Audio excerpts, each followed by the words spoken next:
오늘 말씀 제목을 정해놓고 보니 너무 난해한 제목이 된 것 같아 당황스럽게 느꼈습니다. 그래서 오늘이 부활절이라 부활, 실상인가 허상인가 라고 할까 생각하니 더욱더 거창하게 되는 것 같아서 일단 다시 믿음으로 정했습니다. 단순히 믿음에 대한 이야기라고 생각하시고 들어주시면 고맙겠습니다.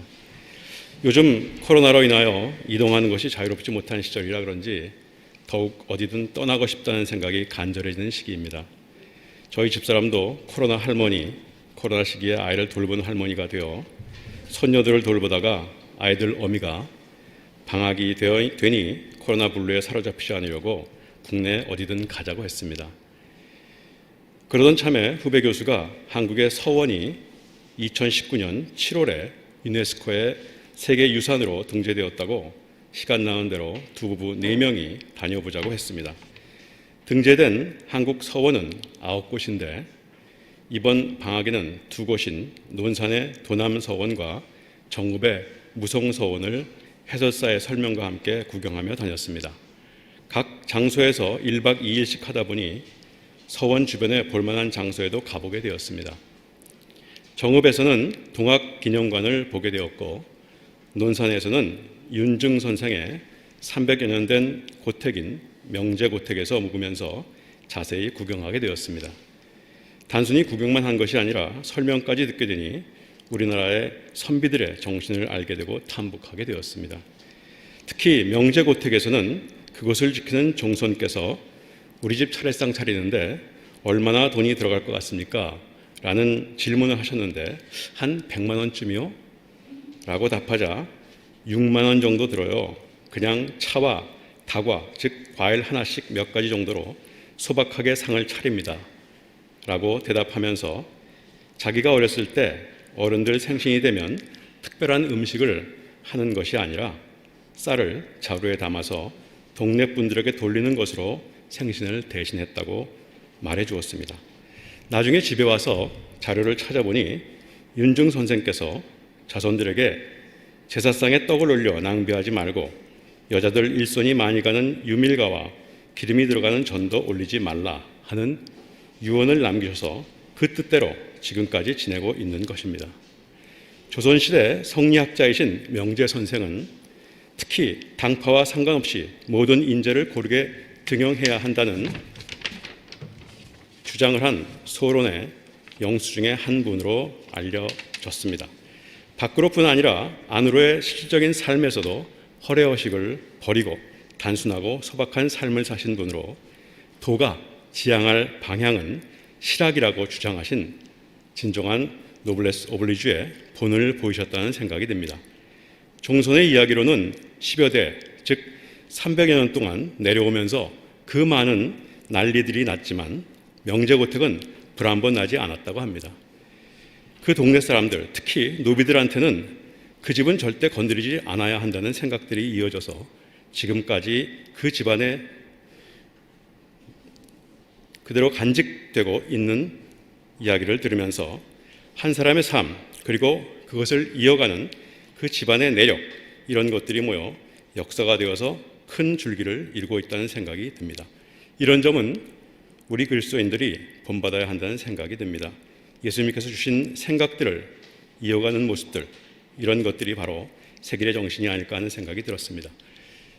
서원순례를 하면서 우리나라 선조들의 생각과 역사에 대한 흥미가 생기기 시작했습니다. 시간이 나서 경주를 구경하게 되었습니다. 근래 경주를 가보셨나요? 아주 잘 정리된 모습입니다. 첨성대와 전에는 안압지라고 잘못 알려졌던 동궁과 월지라고 하는 곳입니다. 사진 한번 보시죠.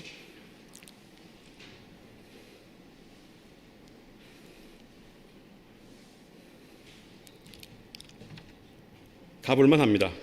그 외에 천마총에 가서 화려한 금관과 금 장식물들을 보았고 경주 박물관에서 많은 귀중한 보물들을 보았습니다. 특히 천마총, 황남대총, 계림로, 고분 등에서 발굴된 것 중 특히 유리그릇과 황금보검이 눈에 띄었습니다. 사진 한번 보시죠. 유리병과 그릇 등 유리 제품은 그 당시 신라의 기술로는 만들 수 없던 것입니다. 유리는 4,500년 전 지중해 지역에서 탄생한 것으로 알려졌고 기원전 1세기경 대롱불기라는 혁신적인 기법이 개발되면서 로마 제국을 통해 널리 사용되기 시작한 것으로 봅니다.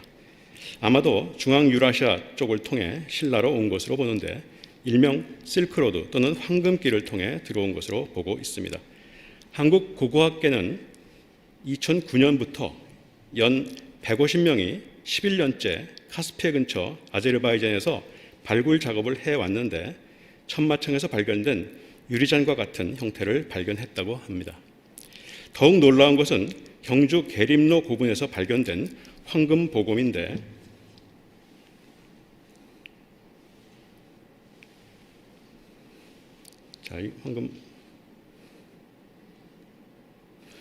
이게 황금 보검입니다. 이것은 카자흐스탄의 보로보에라는 곳에서 출토된 훈족의 보검과 거의 쌍둥이처럼 닮아 있다고 합니다. 특히 보검에 있는 붉은 보석인 석류석, 이건 안 되네요. 자, 아니 그게 아니고 다시 전으로 요걸 보여주려고 했는데, 자, 시스템이 좀 그렇습니다. 석류석은 우리나라에서는 생산되지 않고 동유럽 발칸반도 흑해 지역, 즉 기원 후 4에서 6세기에 훈족이 사는 곳에서 발견되는 것입니다. 또한 황남 대청에서 출토된 유리잔과 똑같은 것이 카자흐스탄과 키르기스탄의 훈족에서 발견되고 있습니다. 우리의 역사 속에 미스테리한 내용들입니다. 정확히는 모르겠지만 어쨌든 교류가 있었던 것만은 부인할 수 없는 사실입니다.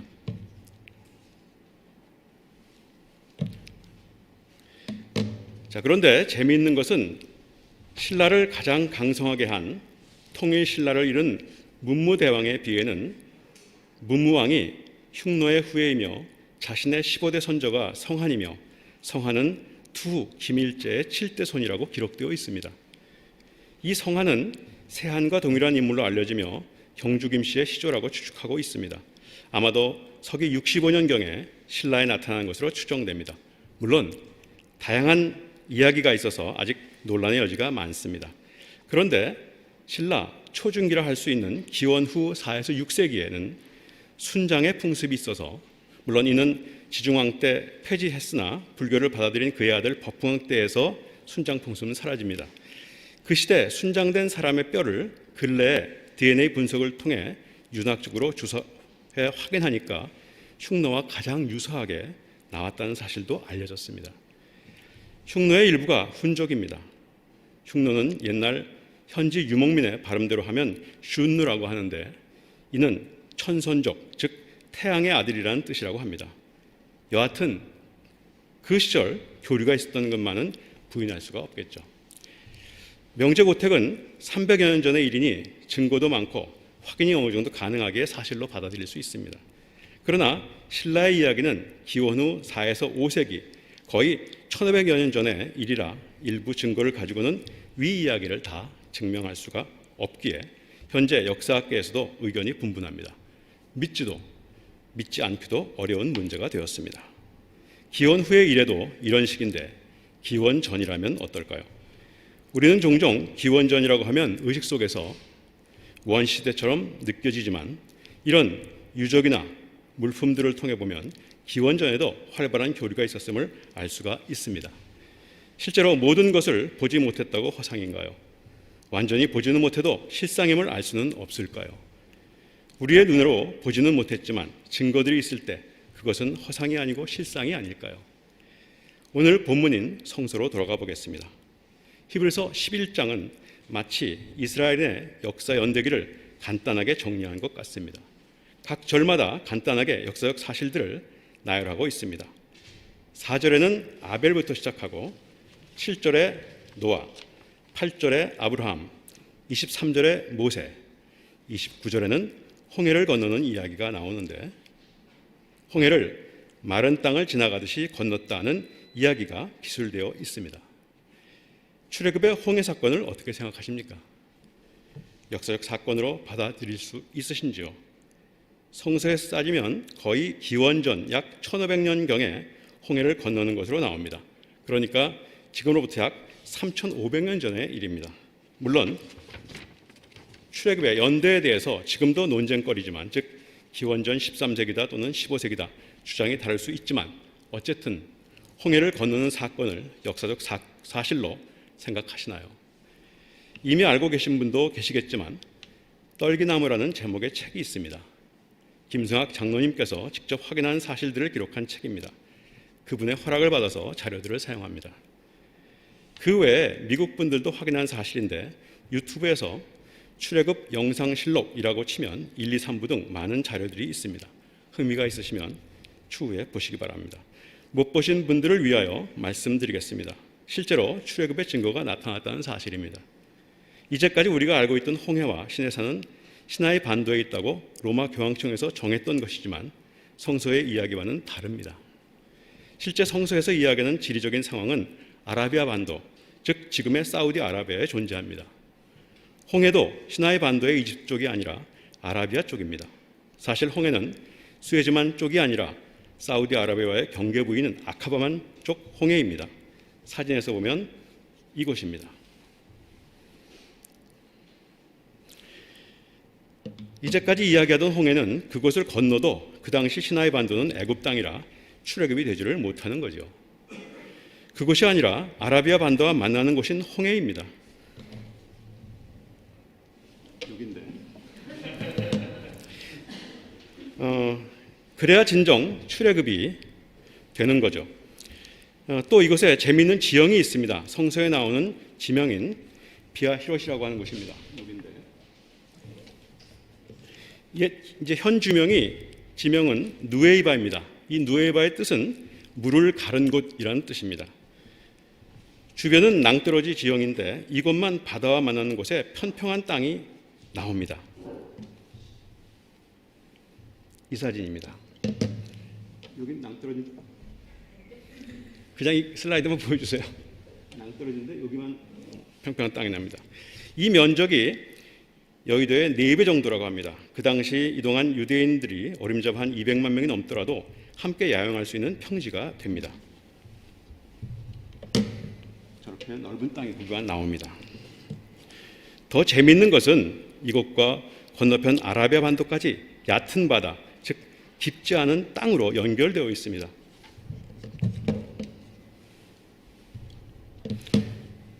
여기인데 여기 이 모습입니다. 이 주변부는 거의 한 깊이가 1000m가 넘습니다. 그러나 이 지역은 13km 길이의 폭으로 한 5, 6km 정도, 그러면서 완만하게 한 6도 정도로 해서 바닷가로 이렇게 들어갑니다. 그리고 가장 깊은 곳이 거기는 한 200m 정도밖에 되지 않는다고 합니다. 우리가 출애굽이라고 하면 영화 때문에 모세가 홍해에서 손을 드니까 한 번에 바다가 쫙 갈라지는 상상을 하게 되었는데요.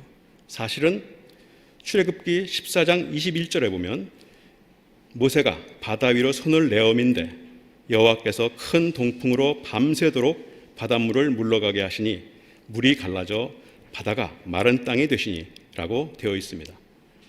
아라비아 반도 쪽인 수루 광야에서 강한 동풍이 와서 바닷물을 밀어내고 해변 쪽 모래를 얕은 바다에 뿌려서 땅이 드러나게 되어 마른 땅처럼 되어 건너게 되었다는 이야기입니다. 이런 모습입니다. 이쪽에서 계속 이렇게 바람이 불어서 쌓였다는 거죠. 자, 실제 모습입니다. 조기만 이렇게 얕은 바다입니다. 현재도 그렇습니다. 지금도 과학자들은 이런 현상을 윈드 셋다운이라고 하며 바람에 의해 땅바닥이 드러나는 현상입니다. 바람이 더 이상 불지 않게 되면 바다는 다시 넘치게 되죠.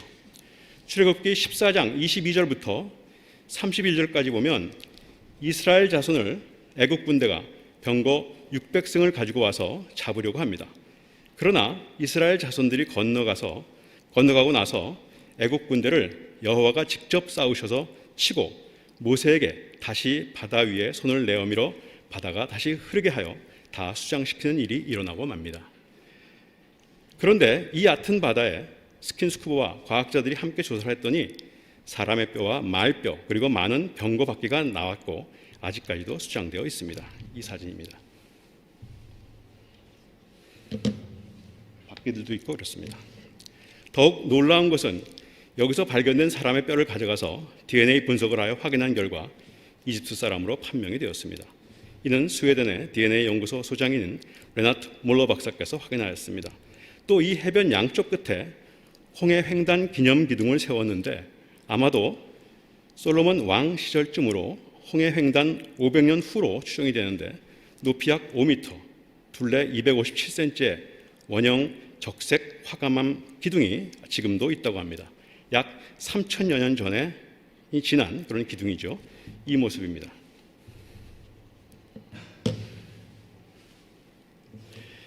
애굽 시나이 반도 쪽 누에이바에는 남아있고 사우디 쪽에는 해변 바닷속에 있다고 합니다. 모세가 증거판을 받은 신의 산은 갈라디아서 4장 25절에 아라비아에 있는 신의 산으로라고 명확하게 신의 산 장소를 이야기합니다. 시나이 반도에 있지 않고 바로 아라비아 반도에 신의 산과 호렙산, 현재는 함께 라우즈 산이라고 하는데요. 옛 지도에 보면 이렇게 여기가 시나이하고 호렙 이렇게 되어 있습니다. 재미있게도 지금도 신의 산은 맨 위만 검게 그을음 흔적이 아직도 남아 있습니다. 이 사진입니다.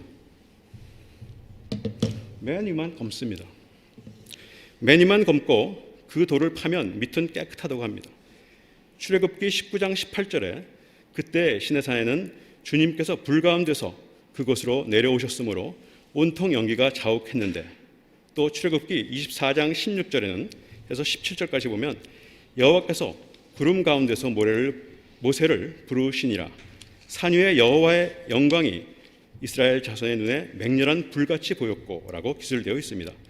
시내산 맨 위에 그 흐름은 화산 폭발과 같은 현상이 아니라 하나님의 재언에 따른 맹렬한 불에 의한 그 흐름으로 생각이 됩니다. 한번 보시죠. 맨 꼭대기만 까맣고, 자, 그 주변에 출애굽기에 나와 있는 모든 지형과 지물들이 있습니다. 이 사진입니다. 여기 누에이바에서부터 이 홍해를 건너서 여기서 모세골, 리비담 반석, 이것도 기가 막히게 있습니다. 엄청나게 큽니다. 이런 것들이 다 있습니다. 이 신의 산을 이곳 말로는 라우즈 산이라고 합니다. 라우즈는 아몬드를 말합니다. 아라비아 반도에서는 오직 이곳에만 아몬드 나무가 있고 이 아몬드가 우리 성서에서 말하는 살구입니다. 민수기 17장 8절에 이튿날 모세가 증거의 장막에 들어가 본즉 레위 집을 위하여 낸 아론의 지팡이에 움이 돋고 순이 나고 꽃이 피어서 살구 열매가 열렸더라. 이를 또 우리 성서에 감복숭아라고 하는데 이것이 바로 아몬드 나무입니다. 호렙산 정상에는 현재도 수천 년이 된 아몬드 나무가 있다고 합니다. 맨 위에 있죠? 확대한 모습입니다. 이 모습입니다. 이 주변에 모세의 장인 이드로의 집과 우물이 아직도 있습니다. 그곳 사우디아라비아 사람들은 그렇게 알고 있으며 잭떨기나무에서 사진들로 보여주고 있습니다. 이 사진입니다. 그 외에 수많은 증거들이 아라비아 반도에서 나옵니다. 맨 왼쪽에 있는 게 바로 지금 그냥 야외 스톤이라고 하는데요. 이것은 최소한 BC 14세기 전에 것으로 추정되는 타무릭 알파벳 글자로 새겨져 있는데 그 야훼라는 뜻인데, 또 바위에 새긴 메노라, 여기 지금 그 아라비아 반도에 이 메노라 7등대 아시죠? 이것들도 새겨져 있습니다. 자, 출애굽의 여정을 추정한 사진입니다. 우리가 알고 있던 홍해가 아니고 이쪽 홍해에서 여기 시내산이 있습니다. 출애굽의 역사, 이것을 보시고 이것이 역사적 사건으로 믿어지시나요? 어느 목사님이 홍해를 건너는 믿음은 갈라지는 것을 보고서 건너는 믿음의 단계지만 요단강을 건너는 믿음은 보이지 아니하여도 건너는 믿음의 단계라고 하셨는데 꽤 깊은 울림이 있는 말씀으로 다가왔습니다. 믿음은 부활을 의미하며 하나님께서 우리에게 예수님을 보내시어 부활하심을 보여주심으로 우리에게 하나님의 자녀가 되라고, 하나님을 믿으라고, 그래서 영원한 생명을 받아들이라고 오늘 우리에게 이야기하십니다. 전에 저에게 손녀가 생겼을 때 손녀가 제게 무엇을 해주는 것은 아니지만 그래도 있다는 존재만으로 마냥 기쁘고 즐거웠다는 말씀을 드리면서 아마도 하나님이 우리가 하나님을 아버지로 받아들였을 때 이런 기분이시지 않을까 하고 말씀드린 적이 있습니다. 요즘은 손녀들이 크면서 한글도 쓰니까 할머니 생일이나 제 생일날에는 생일 카드를 정성껏 써서 줍니다. 그럼 저는 안방문에 그 카드를 붙여두고 지나갈 때마다 보는데 그렇게 기분이 좋습니다. 할아버지 생신을 축하드려요. 매일 건강하고 행복하면 좋겠어요. 할아버지 저희를 잘 도와주셔서 감사합니다. 할아버지의 생신을 진심으로 축하하는 은섭 올림, 이러는 내용입니다. 매주 금요일에는 우리 집에서 손녀들이 자고 가는데 손녀들은 그게 그렇게 좋다고 합니다. 사실은 손녀들과 함께 할 수 있는 우리 할아버지 할머니가 더 좋은데 말이죠. 그리고 손녀들이 감사할 줄 아니 얼마나 귀한가요? 하나님이 아마 이런 기분일까요? 하루는 할아버지 안마해 드릴까요? 하고 고사리 같은 손으로 안마를 합니다. 그 자체가 얼마나 귀하고 기쁜지요. 하나님도 우리가 할 수 있는 조그마한 일을 하나님을 위해 할 때 얼마나 기쁘시겠습니까? 점점 할아버지가 되어가니 조금씩 하나님의 마음을 알아가는 것 같아 좋습니다. 부활하신 예수님이 오늘 우리에게 이렇게 말씀하시리라 생각합니다. 믿음의 경주를 끝까지 완주하여 하나님이 주신 상인 하늘나라를 소유하는 자가 되라고 하시겠죠. 하나님 나라를 소유하시는 여러분 모두가 되시기를 부활절 아침에 기도드립니다. 기도하시겠습니다. 사랑의 하나님, 믿음을 주셔서 감사드립니다. 하나님의 자녀로 삼아주심도 감사합니다. 또한 부활의 기쁨도 알게 하시니 감사드립니다. 이 땅에 사는 동안 하나님과 동행하는 기쁨을 느끼고 예수님이 보여주신 삶을 표대 삼아 열심히 믿음의 경주를 끝까지 완주하도록 도와주시옵소서. 우리를 사랑하시는 예수님의 이름으로 감사하며 기도드립니다. 아멘.